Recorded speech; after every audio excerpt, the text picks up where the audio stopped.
Well, hey, and welcome back to our online Bible study through the book of James. In this session, we'll be in James chapter 3, verse 13 through James chapter 4, verse 3. Now, last time we left off in the first half of James chapter 3, where James is talking about our tongue and our speech and how powerful and how destructive that it can be. And before that, he was talking about our dead faith. And really the entire book of James, again, is showing us, is walking through what does it look like practically for our faith to impact our actions and our daily lives. And so last session, again, was our speech. This session, again, is going to be focusing, again, on our actions and how our faith impacts what we do. And so after talking about how our speech matters and we need to be careful what we say, he says this in verse 13 of James chapter 3. He says, "Who among you is wise and understanding? By his good conduct, he should show that his works are done in gentleness that comes from wisdom." So again, remember, as we've been going through James chapter 3, wisdom for James is not just merely intellectual. It's not just knowing things, but it's doing what you know you should do. Or in other words, wisdom is something that is lived.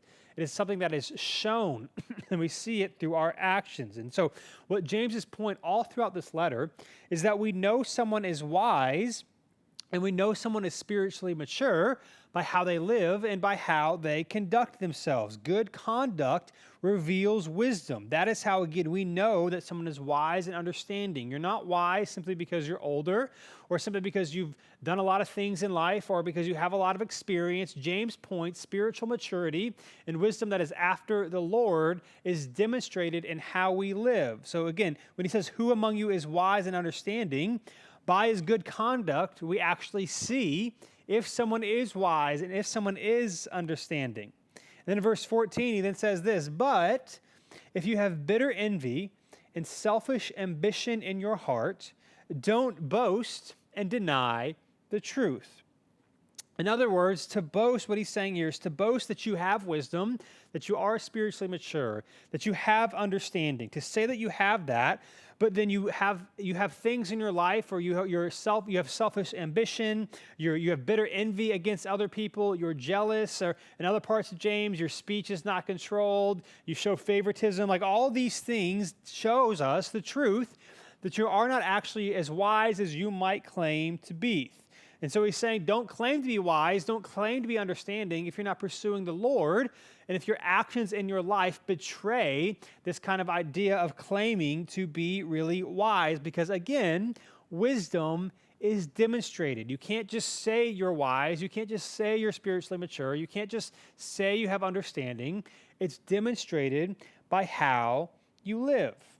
And so if you say that you are wise and yet you're envious and you're bitter and you're selfish and you're prideful and all these things and some of the other things that James is talking about, he then says this in verse 15. He says, "Such wisdom does not come down from above, but is earthly, unspiritual, demonic." Right? Those are some strong words. What he's saying is people who live like this, who deny what God is asking us to do, who go their own way, people who live like this don't have spiritual wisdom. Again, just because you say you're wise or just because you say you're spiritually wise, it doesn't mean that you actually are. Instead, this demonstrates an earthly or even a demonic wisdom, right? It's not from the source that you claim. Again, James here is writing to believers, and so the audience of believers, some of them, I guess, are claiming that they are spiritually wise, that they have wisdom, and yet their actions deeply betray what they say is true about them. He says this, that false wisdom then, that does not lead to good deeds, is not from above. That is not actual wisdom, and it does not honor God and love people, right? Such wisdom is earthly, unspiritual, and demonic. That you may actually be wise, but you don't have the wisdom that you claim that you have. Verse 16, he then says, For where there is envy and selfish ambition, there is disorder and every evil practice. There is disorder in every evil practice. Now, this word disorder here is another form of the Greek word that is translated as double-minded in James chapter 1, verse 8, and James chapter 3, verse 8. In other words, what he's saying here is that true wisdom does not manifest itself in envy or selfish ambition, and only a double-minded, only a disordered person can claim to be wise and live this way. Again, this is not saying that you have to be perfect. It's not saying that you're never going to sin, that you're never going to make mistakes, that you're always going to be perfectly loving and honoring God in everything that you do. That's not what he's saying here. Double-minded or a disordered person, however, is someone who claims to be following God, who says they're pursuing Jesus, who prays to God and wants blessings in their life, and yet every other day, their normal day-to-day actions kind of betray or kind of show that they really don't care about the things of God. They really just want to go their own way and really want God to use as maybe some sort of cosmic genie, if you will. Right? So this person is disordered. They are double-minded. They claim to be wise, and yet they live in a way that is completely contrary than how God would want them to live. But then in verse 17, it then says this, "But wisdom from above is first pure, then peace-loving, gentle, compliant, full of mercy and good fruits, unwavering, without pretense." And so here James is showing us what true wisdom is. He talked about what true wisdom isn't, which is people that are envious, prideful, selfishly ambitious, and some of the other traits that he's talked about throughout the book of James. And now he's going to say, if a person is actually wise, here are some of the fruit, if you will, that you will see in their life, right? This, in other words, can bring to mind the fruit of the Spirit maybe in the book of Galatians, kind of the same things that are happening here, that love, joy, patience, fruitfulness, compassion, self-control, all these sorts of things. It brings to mind the fruit of the Spirit in Galatians as well. Again, the point is that wisdom is lived and it's felt and it's experienced, right? Wisdom produces a love for God and a love for others. And so people who consistently live like this, not that they're perfect, but the trajectory of their life is gentle, is full of mercy and good fruits, is peaceful, is loving. This type of person reveals that they actually have true wisdom. Which again, continuing in this thought in verse 18, he then says this, "And the fruit of righteousness is sown in peace by those who cultivate peace." The fruit of righteousness is sown in peace by those who cultivate peace. In other words, wisdom produces peace. And this is completely opposite of what James says in James chapter 1 about anger and how our anger can often get us into trouble. A wise person who is loving and gentle and forgiving and graceful produces peace not only in themselves, but in the environments and in the people that they interact with, right? This is the fruit of wisdom. It's not double-mindedness or division or disorder, but it's pursuing Jesus. And if you think of it this way, peace is a great description of what we experience around wise people. I mean, just think of some of the mentors or a parent or a teacher or someone that you've really admired or made a great impact on your life. Probably there was a sense of peace when you were with them. I remember some friends and mentors that I've had in my life or growing up, and when I was around them, I felt encouraged, I felt loved, I felt like, man, things are going to be okay, even if I was in a crazy or hectic season, right? I think peace is a great description of what we experience when we are around wise people. And that's what James is saying here. They cultivate this idea or this persona of peace, if you will, because they are trusting in the Lord and they are not pursuing division and they are not double-minded. And so with that said, in James chapter 4, verse 1, James says this, continuing this thought, he says, "What is the source of wars and fight among you? Don't they come from your passions that wage war within you," right? These passions that are pulling you in different directions and they cause wars or they fight or divisions, right? The opposite of peace that we want to experience. So what James is saying here is division, and particularly in this context, may have been an issue that the audience of the book of James, the original audience, was experiencing. It may have been an issue. And so this could be one of the reasons why James write this letter, because there's judgment, there's favoritism, there's clearly some fractions going on, and some factions going on, and so he's saying you need to pursue peace and not division, right? What he's saying here is they are not living in wisdom, but their own ambition, their own selfish ambition and passion. And because when we all go our own way and we all pursue the things that we want to pursue at the expense of other people, not taking in consideration the needs and the desires and wants of other people, it can lead to some pretty sad and divisive situations, right? Wise people, what he's saying, wise people and wise leaders don't live like this.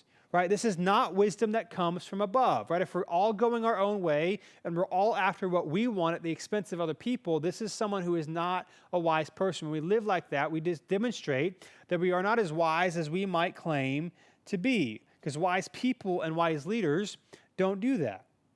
And so in verse 2, he says this. He says, you desire and you do not have. You murder and covet and cannot obtain. You fight and wage war. You do not have because you do not ask, right? In other words, bad and unwise decisions and actions lead to bad outcomes, right? Selfish ambition, going after what we want, leads to division and double-mindedness and hurt. And so then he continues on by saying, he says, you do not ask God for help because you are focused on your desires and what you want, which means you do not have true wisdom. He says, you desire and do not have. You murder and covet and cannot obtain. You fight and wage war. You do not have because you do not ask. You're not actually pursuing me. You're not actually asking what I would have for you or have for your community or have for your church or have for your family. You're so focused on what you want, and therefore you don't have true wisdom. And so you're living life in a way that's contrary that a person with true wisdom who's actually pursuing Jesus can live or would live. And then he ends in verse 3 of the last verse we'll read in this session. He says, you ask and don't receive because you ask with wrong motives, so that you may spend it on your pleasures. He's like, so first of all, you're not asking for true wisdom. You're not actually asking for me to grant you, to lead you into the ways of peace and love and mercy. In that when you actually do ask, you ask with wrong motives. You ask because you want something. You ask because you want your desires fulfilled. You ask because you're more focused on what you can get than helping and loving others. In other words, you are asking for selfish ambition and personal gain, which is a problem in this section. Selfish ambition is an issue, which kind of shows that maybe we aren't as wise as we think we are when we're so focused on our own needs and our own desires. And in this section is showing us this is what often leads us to trouble. It's not, now to be clear here, he's not saying it's wrong to ask God for things you desire. It's not wrong to ask God for good gifts. It's not wrong to ask God to bless you or to help you or to give you strength to get through various situations. However, if you have no desire to honor God in these situations, that's where we have problems. So you absolutely should pray. You actually should ask God to walk with you and to help you. But you should make sure that your motives are pure.